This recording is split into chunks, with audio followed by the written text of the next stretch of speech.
আজি আমি চিৰাং জিলাত অৰুণোদয় আঁচনি, মুখ্যমন্ত্ৰীৰ আত্মনিৰ্ভৰ অসম আঁচনি আৰু লাখপতি বাইদেউ বা মহিলা উদ্যমিতা আঁচনিৰ পৰ্যালোচনা কৰোঁ। আমাৰ চিৰাং জিলাত আগতে 29,000 অৰুণোদয় হিতাধিকাৰী আছিলে। এইবাৰ অৰুণোদয় হিতাধিকাৰী ইয়াত 60,000 হ'ব। সিলেকশ্যনৰ প্ৰক্ৰিয়া চলি আছে। 17 ছেপ্টেম্বৰত আমি অৰুণোদয় 3 আৰম্ভ কৰিম আৰু চিৰাং জিলাৰ 60,000 পৰিয়াল উপকৃত হ'ব। মুখ্যমন্ত্ৰীৰ আত্মনিৰ্ভৰ অসম আঁচনিত যোৱাবাৰ প্ৰায় 400 হিতাধিকাৰী আছিলে।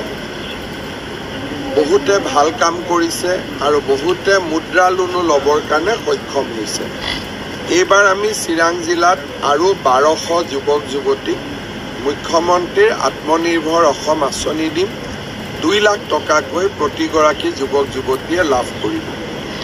মহিলা উদ্যমিতা আঁচনিৰ ক্ষেত্ৰতো প্ৰায় 45,000 প্লাছ মহিলা চিনাক্ত হৈছে চিডলি আৰু বিজনী সমষ্টিত। তেখেতসকলেও 10,000 টকা কৰি লাখপতি বাইদেউ আঁচনিৰ অধীনত লাভ কৰিব। আজি আমি সকলোৱে বহি আঁচনিবোৰ আলোচনা কৰিলোঁ। নতুনকৈ 4,000 ৰেচন কাৰ্ডো আহিছে চিডলি আৰু চিৰাঙৰ কাৰণে। আঁচনিবিলাকৰ যাতে সুবিধা সকলোৱে পাব পাৰে তাৰ কাৰণে আমি খুব সুন্দৰ কৰি আলোচনা কৰিলোঁ, যাতে সকলো ৰাইজে ইয়াৰ সুবিধা পাব পাৰে।